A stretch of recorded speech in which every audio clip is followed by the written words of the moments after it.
राधे राधे, जय श्री कृष्ण। आप सभी भक्तों पर भगवान विष्णु की कृपा सदैव बनी रहे। भक्तों, धार्मिक मान्यताओं के अनुसार सभी एकादशियों में श्रेष्ठ एवं अक्षय फल प्रदान करने वाली ज्येष्ठ माह के शुक्ल पक्ष की निर्जला या भीमसेनी एकादशी बहुत ही महत्वपूर्ण मानी गई है। इस व्रत में पानी पीना वर्जित है, इसलिए इसे निर्जला एकादशी कहते हैं। आज की इस वीडियो में आप सभी जानेंगे निर्जला एकादशी की सही तिथि क्या है, साथ ही जानेंगे इसके शुभ मुहूर्त पूजा विधि के बारे में।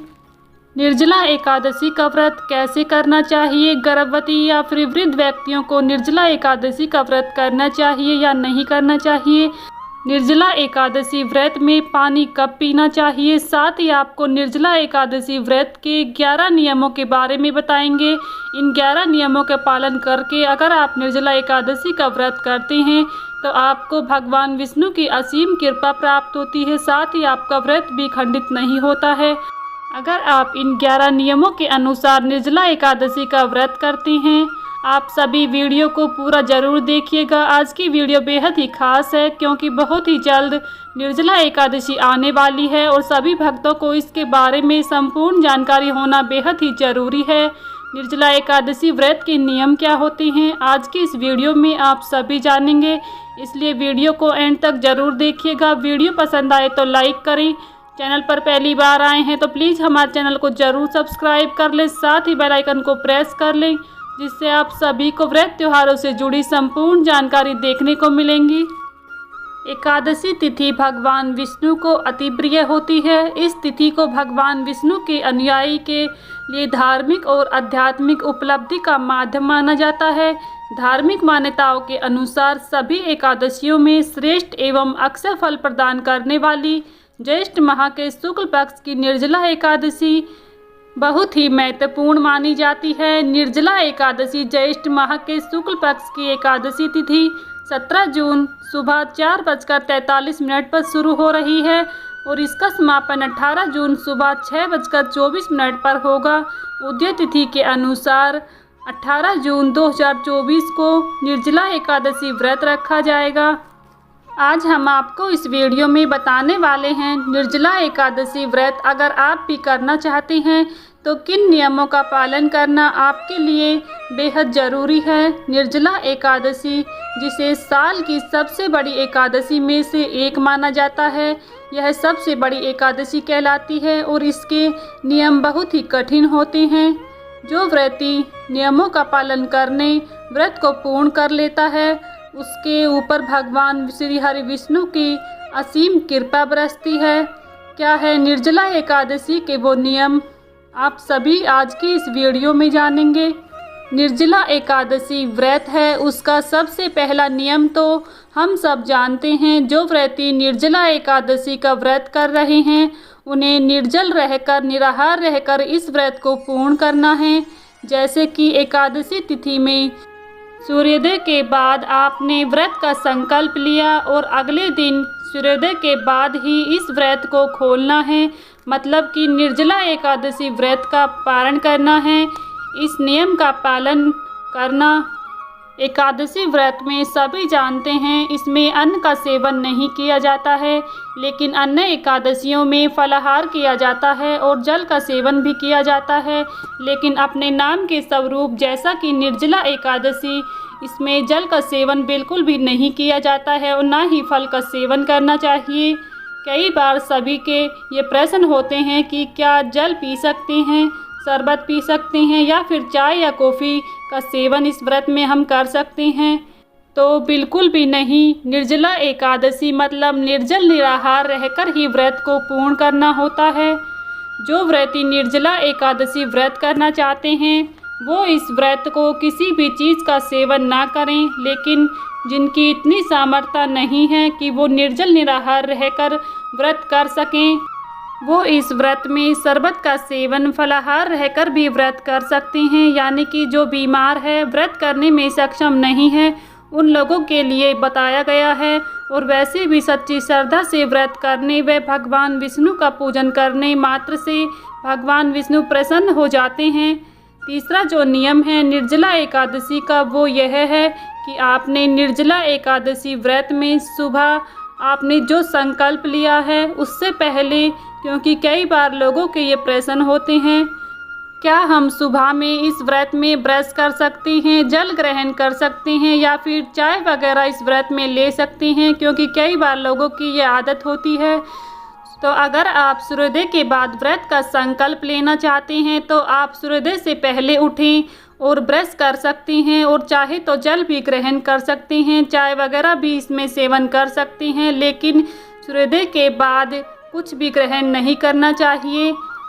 यानी कि निर्जला एकादशी व्रत का संकल्प लेने से पहले, सूर्योदय से पहले आप उठें, इस दिन ब्रश भी कर सकते हैं और जल का सेवन भी कर सकते हैं, लेकिन संकल्प लेने के बाद आप कुछ भी ग्रहण ना करें।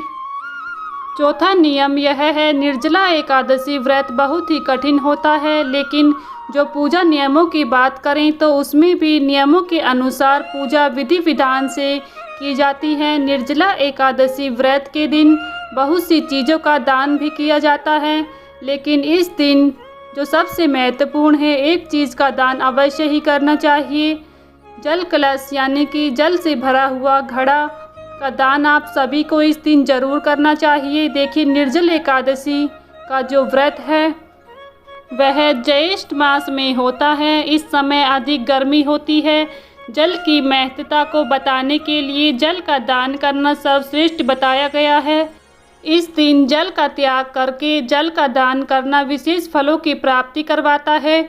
जो जल से भरा आपने कलश लिया है पूजा के लिए, उसमें मीठा जल पूर्णतः रूप से भर दें, फिर उसके ऊपर ढक्कन रखें और उसके ऊपर चीनी बतासे या फिर कोई मीठा फल ज़रूर रखें। उसके ऊपर सफ़ेद वस्त्र और दक्षिणा ज़रूर रखें। फिर पूजा के बाद इस जल कलश को किसी योग्य ब्राह्मण को दान में देना चाहिए।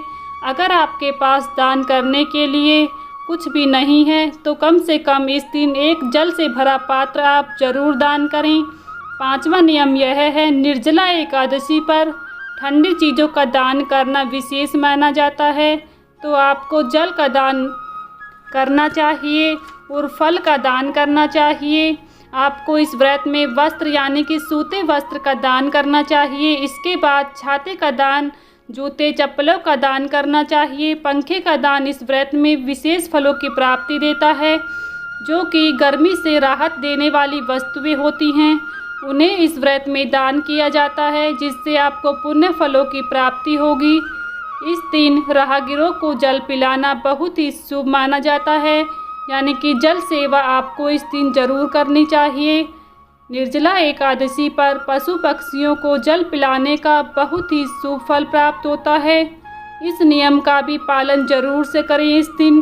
सातवां नियम यह है कि पूजा में आचमन करते हैं, उस जल को लेने से मतलब कि आचमन करने से व्रत खंडित नहीं माना जाता है। आप आचमन कर सकते हैं। निर्जला एकादशी व्रत में आठवां नियम यह है, इस दिन गंगा स्नान करने का महत्व शास्त्रों में बताया गया है और गंगा स्नान करने से निर्जला एकादशी के दिन जो समस्त पाप होते हैं वो नष्ट हो जाते हैं। इस दिन गंगा स्नान करते समय पितृदेव का तर्पण अवश्य ही करना चाहिए, जिससे उनकी आत्मा को शांति मिलती है। इसका बहुत अधिक लाभ आपको प्राप्त होगा।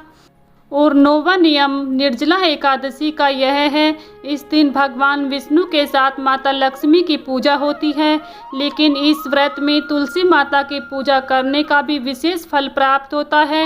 निर्जला एकादशी के दिन तुलसी माता में जल अर्पित नहीं करना चाहिए, क्योंकि तुलसी माता इस दिन स्वयं श्री हरि विष्णु जी के लिए निर्जल व्रत रखती हैं और पूजा इस दिन जरूर करें तुलसी माता की।